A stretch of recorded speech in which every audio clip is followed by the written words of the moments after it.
Hi friends, welcome to trading pro Telugu channel.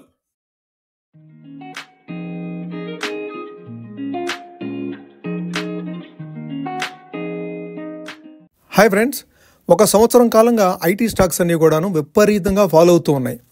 గత సంవత్సరం చూస్తే ఐటీ సెక్టార్ విపరీతమైన ఒత్తిడిలో ఉంది. నిఫ్టీ ఐటీ ఇండెక్స్ ఒక్క ఏడాదిలో 20% వరకు పడిపోయింది. ఇప్పుడు మన ముందు ఉన్న పెద్ద ప్రశ్న ఏంటంటే, ఈ సెక్టార్ ఇంకా డౌన్ సైడ్ ఉందా, లేదంటే ఇది మనకి కొనుగోలు చేయడానికి వచ్చిన గోల్డెన్ ఛాన్సా? ఇది మనము ఈ వీడియోలో స్టెప్ బై స్టెప్ కంప్లీట్గా చర్చిద్దాం. నిఫ్టీ ఐటీ ఎందుకు పడిపోయింది, టీసీఎస్, ఇన్ఫోసిస్, విప్రో, టెక్ మహీంద్రా ఒక్కొక్క కంపెనీ పరిస్థితి ఏంటి, అట్లానే లాంగ్ టర్మ్ ఇన్వెస్టర్ ఏం చేయాలి, షార్ట్ టర్మ్లో ట్రేడ్ చేసేవాళ్ళు ఏ విధమైన డెసిషన్స్ తీసుకోవాలి. ఈ వీడియో పూర్తిగా చూస్తే మీకు క్లియర్గా అర్థమవుతుంది. బై చేయాలా, సెల్ చేయాలా, లేక హోల్డ్ చేయాలా, అన్నీ పూర్తిగా డిస్కస్ చేద్దాం. ఓకే, ముందుగా మనం నిఫ్టీ ఐటీ ఇండెక్స్ కనుక చూస్తే, నిఫ్టీ ఐటీ ప్రస్తుతం 33,900, 34,000 లెవెల్స్ దగ్గర ట్రేడ్ అవుతుంది. ఇది 52 వారాల లోయెస్ట్ 30,918 వరకు వెళ్ళింది. గత ఏడాది చూస్తే దాదాపు 20% పడిపోయింది.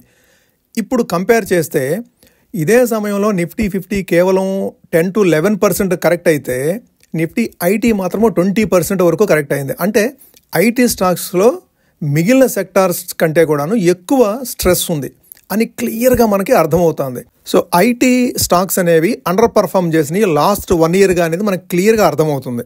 ఓకే, అసలు ఎందుకు ఐటీ స్టాక్స్ మీద ఇంత తీవ్రమైన ఒత్తిడి ఉంది? ఇక కారణాలు కనుక గమనిస్తే, యుఎస్ అండ్ యూరోప్ డిమాండ్ తగ్గటం. మన ఐటీ కంపెనీలకి ఎక్కువ క్లయింట్స్ యూఎస్, యూరోప్లోనే ఉంటారు. అక్కడ రెసెషన్ ఫియర్స్, ఇంట్రెస్ట్ రేట్స్ హైగా ఉండటం, దాంతో కొత్త ప్రాజెక్టులు స్లో అవటం, ఆగిపోవటం, ఈ సమస్యలన్నిటితో కూడాను మన ఐటీ కంపెనీస్కి కాస్త మార్జిన్స్ మీద ప్రెషర్ కానివ్వండి, రెవెన్యూ మీద ప్రెషర్ కానివ్వండి, లాస్ట్ 2 quartersలో చూస్తూ ఉంటే ఈ ప్రెషర్ క్లియర్గా కనిపిస్తుంది ఐటీ సెక్టార్ రిజల్ట్స్ మీద. ఇంకొక ప్రధాన కారణం చూస్తే, ఈ మధ్య మనం తరచుగా వింటూ వస్తున్నాము ఆర్టిఫిషియల్ ఇంటెలిజెన్స్ అనేది. ఈ ఆర్టిఫిషియల్ ఇంటెలిజెన్స్ ఇంప్లిమెంటేషన్ వల్ల ఏం జరుగుతుందంటే, ప్రాజెక్ట్స్లో ఆటోమేషన్ పెరుగుతుంది, ఆటోమేటిక్గా మాన్యువల్ పవర్ రిక్వైర్మెంట్ అనేది తక్కువగా ఉంటుంది. మన ఐటీ కంపెనీస్కి ఎక్కువగా రెవెన్యూ జనరేట్ అయ్యేది మ్యాన్ పవర్ మీద. ఈ ఆటోమేషన్ ప్రాజెక్ట్స్ తోటి మ్యాన్ పవర్ అనేది రెడ్యూస్ చేయడం జరుగుతుంది క్లయింట్స్. సో దీంతో ఓవరాల్గా మన ఐటీ కంపెనీస్కి వచ్చే రెవెన్యూ కానివ్వండి, పర్ హెడ్ మీద వీళ్ళు జనరేట్ చేసే ప్రాఫిట్స్ కానివ్వండి, గ్రాడ్యువల్గా లాస్ట్ 2 to 3 quarters నుంచి తగ్గుతూ వస్తున్నాయి. ఇది ఒక ప్రభావం చూపించింది మన ఐటీ కంపెనీస్ గ్రోత్ సంబంధించి. అంతేకాకుండా వాల్యూషన్స్ కూడా కాస్త ఎక్స్పెన్సివ్గా, మన ఐటీ కంపెనీస్ డిమాండ్ ఉంది అని చెప్పే దీంతో వాల్యూషన్స్ హై వాల్యూషన్స్లో ట్రేడ్ అవుతూ వస్తున్నాయి. గతంలో ఐటీ స్టాక్స్ చాలా ప్రీమియమ్స్లో ట్రేడ్ అయ్యాయి. ఇప్పుడు అది కొద్దిగా కంప్రెస్ అవుతుందని చెప్పుకోవచ్చు మనము.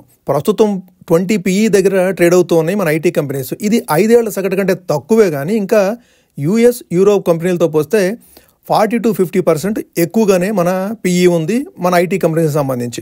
ఇది కూడాను ఒక కారణంగా ఉంది మన ఐటీ కంపెనీస్ సెల్ ఆఫ్ గురవటానికి. ఇప్పటి వరకు మనం మాట్లాడుకున్నవన్నీ కూడాను లాంగ్ టర్మ్ దీనికి సంబంధించినవి అయితే, షార్ట్ టర్మ్ రీసెంట్గా మనం ఎక్స్పీరియన్స్ చేసినవి H1B సమస్యలు.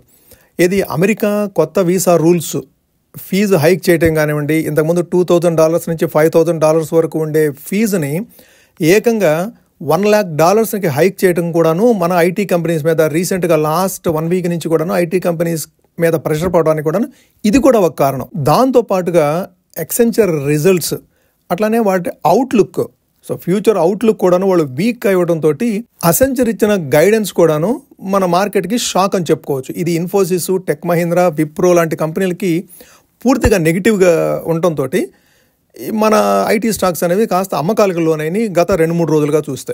ఓకే, ఇప్పుడు ఒక్కొక్క కంపెనీ గురించి మాట్లాడుకుందాం. ముందుగా లార్జెస్ట్ కంపెనీ అయిన టీసీఎస్ గురించి చూద్దాము. మార్కెట్ క్యాప్లో ఇండియాలోనే పెద్ద ఐటీ కంపెనీ. గత ఏడాది సుమారుగా 23% పడిపోయింది. టాప్ నుంచి 52-week హై నుంచి ఆల్మోస్ట్ 23% డ్రాప్ అయింది ప్రైస్. అట్లానే దీనికి స్ట్రాంగ్ క్లయింట్ బేస్ కూడా ఉంది, కానీ గ్రోత్ మాత్రం కొద్దిగా స్లో అయింది ఈ మధ్యకాలంలో చూస్తే. అనలిస్టులు దీని టార్గెట్ చూస్తే 3,300 నుంచి 3,400 చెప్తూ ఉన్నారు. లాంగ్ టర్మ్ ఇన్వెస్టర్స్కి మాత్రం ఇది safe bet. Next largest company అయిన ఇన్ఫోసిస్ గత ఏడాదిలో ఆల్మోస్ట్ 18% కరెక్షన్ అయింది. ప్రాజెక్ట్ పైప్ లైన్ స్లో అవ్వటం, ఎక్సెంచర్ అవుట్లుక్ కూడా దీని మీద ప్రభావం చూపడం జరిగింది. అయితే దీని టార్గెట్స్, బ్రోకరేజ్ హౌసెస్ దీని టార్గెట్ను మాత్రం 1,550, 1,600గా ఇస్తున్నారు. బై చేయొచ్చు, కానీ స్మాల్ క్వాంటిటీస్లో బై చేస్తూ సిప్లోనే దీంట్లో ఇన్వెస్ట్ చేసుకోవడం కరెక్ట్ అయిన ప్రొసీజర్ అవుతుంది ఇన్ఫోసిస్కి సంబంధించి. నెక్స్ట్ విప్రో గురించి మాట్లాడితే దీని పర్ఫార్మెన్స్ ఓవరాల్గా బలహీనంగానే ఉంటుంది ఎప్పుడు కూడా. గత ఏడాది 14-15% ప్రైస్లో డ్రాప్ అయింది. క్లయింట్ విన్స్ తక్కువగా ఉంది. ఎనలిస్ట్ కూడా కొద్దిగా కాషియస్ వ్యూనే ఇస్తున్నారు విప్రో మీద. టార్గెట్ 230-240 ఇస్తున్నారు. ఇప్పుడు 250 లెవెల్స్లో నడుస్తుంది విప్రో. అయితే టార్గెట్స్ మాత్రం 230-240గానే ఉంటాయి. షార్ట్ టర్మ్లో కొద్దిగా దీన్ని అవాయిడ్ చేయడమే మంచిదేమో. ప్రస్తుతం ఈ అన్సర్టన్ సిచ్యువేషన్లో విప్రోని అవాయిడ్ చేయడమే మంచిదేమో. తర్వాత టెక్ మహీంద్రాని చూస్తే కనుక ఇది స్టార్టింగ్లో టెలికాం బీపీఓ ఎక్స్పోజర్ ఎక్కువగా ఉంది. ఇప్పుడు ఐటీ సైడ్ లాస్ట్ 8-9 ఇయర్స్ నుంచి ఐటీ సైడ్ ఎక్కువగా ప్రాజెక్ట్స్ చేస్తున్నప్పటికీ కూడాను ఈ జనరేటివ్ ఏఐ వల్ల ఎక్కువగా ఇంపాక్ట్ అవుతుంది ఈ టెక్ మహీంద్రా. గత ఏడాది సుమారుగా 20% పైగా కరెక్ట్ అయింది. ఎనలిస్టులు దీని మీద అంత అగ్రెసివ్ టార్గెట్స్ ఇవ్వట్లేదు. దీని టార్గెట్ 1380గా ఇస్తున్నారు. కొద్దిగా హై రిస్క్ స్టాక్ అని చెప్పుకోవచ్చు టెక్ మహీంద్రా విషయానికి వస్తే. అయితే హెచ్సిఎల్, ఎల్టీఐ, మైంట్రీ మాత్రం కాస్త న్యూట్రల్ అవుట్లుక్ నుంచి స్టేబుల్గా ఉండే అవకాశం ఉంది. గ్రోత్ పెద్దగా ఉండే అవకాశం లేదన్నట్లుగా ఎనలిస్టులు అంచనాలు ఉన్నాయి. హెచ్సిఎల్ టార్గెట్ వచ్చేసి 1500గా, ఎల్టీఐ, మైంట్రీ టార్గెట్ 4900గా ఎనలిస్టులు టార్గెట్లు ఇస్తున్నారు. ఈ రెంటిని కూడాను హోల్డ్ చేయొచ్చు. అగ్రెసివ్గా బై చేయాల్సిన అవసరం అయితే లేదు, కానీ ఈ రెండు స్టాక్స్ని మీ దగ్గర ఆల్రెడీ ఉంటే కనుక వీటిని హోల్డ్ చేయొచ్చు. అయితే ఓవరాల్గా చూస్తే నిఫ్టీ ఐటీ స్టాక్స్ అంటే ఎస్పెషల్లీ టీసీఎస్ కానివ్వండి, ఇన్ఫోసిస్ కానివ్వండి, హెచ్సిఎల్ టెక్ మహీంద్రా ఇవి కొద్దిగా ఇప్పుడు కాస్త ప్రెషర్లో ఉన్నప్పటికీ కూడాను వీటి బిజినెస్ రివైవల్ అనేది సూన్ జరగవచ్చు, చాలా త్వరలో జరగవచ్చు. ఇవి already proven companies, giant companies. Okay, so మన ఎకానమీలో ఈ సర్వీస్ ఇండస్ట్రీలో కాస్త ఎక్స్పోర్ట్ ఓరియంటెడ్గా మంచి రెవెన్యూ జనరేట్ చేసే కంపెనీస్ ఇవి. ఓకే, మనం ఇండివిజువల్ కంపెనీస్లో ఇన్వెస్ట్ చేయడం కంటే కూడాను ప్రస్తుతం అయితే ఈ డౌన్ ట్రెండ్కి సంబంధించి ప్రస్తుతం అయితే మనం యాజ్ ఎ ఇన్వెస్టర్ మీరు Nippon India ETF, Nifty IT ETF, IT బీస్ అని ఉంటుంది, దాంట్లో మీరు ఇన్వెస్ట్ చేయొచ్చు. దాంట్లో ఇన్వెస్ట్ చేస్తే మీరు ఏ స్టాక్లోనూ మీరు పర్చేజ్ చేయాల్సిన అవసరం లేదు. ఇండివిజువల్గా మీరు లెవెల్స్ చూడాల్సిన పని లేదు. దాంట్లో రిస్క్ కూడాను మీరు తక్కువగా ఉంటుంది. ఐటీ ఇండెక్స్ అనేది ఇప్పుడు 34,000 లెవెల్స్లో ఉంది. అది మహా అయితే ఇంకో 10% కరెక్ట్ అవుతుంది. అంటే ఇప్పుడు ఐటీ బీస్ ఇప్పుడు 37 లెవెల్స్లో ఉంది. ఒక 10% కరెక్ట్ అయితే 34 రూపాయలకు వస్తుంది. అంటే రిస్క్ అనేది తక్కువ ఉంటుంది. అదే రిటర్న్స్ ఎట్లా ఉంటుందంటే ఇప్పుడు ఐటీ ఇండెక్స్ వచ్చేసి 34,000 లెవెల్స్లో ఉంది. అది 46,000 లెవెల్స్ వరకు వెళ్ళింది 52 వీక్ హై. అంటే సుమారుగా 35-40% రిటర్న్స్ అనే దానికి ఛాన్స్ ఉంది. అంటే 48-49 రూపీస్ వరకు వెళ్ళే అవకాశం ఉంది ఈ ఈటీఎఫ్, ఏది నిఫ్టీ ఐటీ బీస్. ఓకే, కాబట్టి మీరు ఇండివిజువల్ స్టాక్స్లోకి ఎంటర్ అవ్వటం కంటే కూడాను ఐటీ బీస్లో ఎంటర్ అవ్వటం అనేది బెస్ట్ స్ట్రాటజీ అవుతుంది.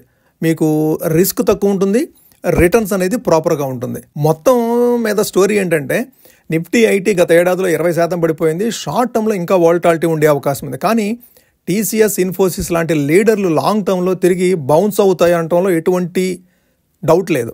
సో ట్రేడర్స్కి మాత్రం జాగ్రత్త, స్టాప్ లాస్ తోటే దాన్ని ట్రేడ్ చేయండి. ఏదైనా మీరు షార్ట్ టర్మ్లో ఏదైనా స్టాక్ తీసుకోవాలి, ఈ ఐటీ స్టాక్స్లో తీసుకోవాలి అంటే వాలటిలిటీ ఉండే అవకాశం ఉంది. స్టాప్ లాస్ తోటే మీరు ట్రేడ్ చేయండి. ఇన్వెస్టర్స్కి మాత్రము పేషెన్స్ ఉండాలి. ఇటువంటి బలమైన కంపెనీల్లో మీరు గ్రాడ్యువల్గా బై చేయాలి, కానీ లంసమ్గా ఒకేసారి బై చేయాలని ప్రయత్నం చేయకూడదు. సిప్లోనే ఇటువంటి బలమైన కంపెనీల్లో బై చేస్తూ ఉంటే మీకు యావరేజింగ్ అనేది వర్కౌట్ అవుతుంది. ఓకే, మీరు ఏ స్టాక్లో ఎక్కువ నమ్మకం పెట్టుకుంటున్నారు? టీసీఎస్ఆ, ఇన్ఫోసిసా, లేక ఇంకేదైనా ఐటీ స్టాకా? మీరు కామెంట్స్లో తెలియజేయండి. దాని మీద మనము డీటెయిల్డ్ అనాలిసిస్ చేసుకుందాము. మీకు ఏదైనా స్టాకు స్పెసిఫిక్గా ఐటీ స్టాక్కు సంబంధించి మీరు ఏదైనా స్టాక్ను చూస్తున్నారు అంటే దాని మీద డీప్ అనాలిసిస్ చేసే ప్రయత్నం చేద్దాము. ఓకే, ఈ వీడియో నచ్చితే మీరు లైక్ చేయండి ఫ్రెండ్స్. అట్లానే ఇది మీ ఫ్రెండ్స్కి కానీ, కొలీగ్స్కి కానీ, మీ రిలేటివ్స్కి కానీ యూస్ఫుల్ ఉందనుకుంటే షేర్ చేయండి. అట్లానే ఇప్పటి వరకు మీరు ఛానల్ని సబ్స్క్రైబ్ చేయకుండా చూస్తున్నట్లయితే దయచేసి ఛానల్ని సబ్స్క్రైబ్ చేసి ఎంకరేజ్ చేయండి ఫ్రెండ్స్. మరొక మంచి వీడియోతో కలుద్దాం. Thank you.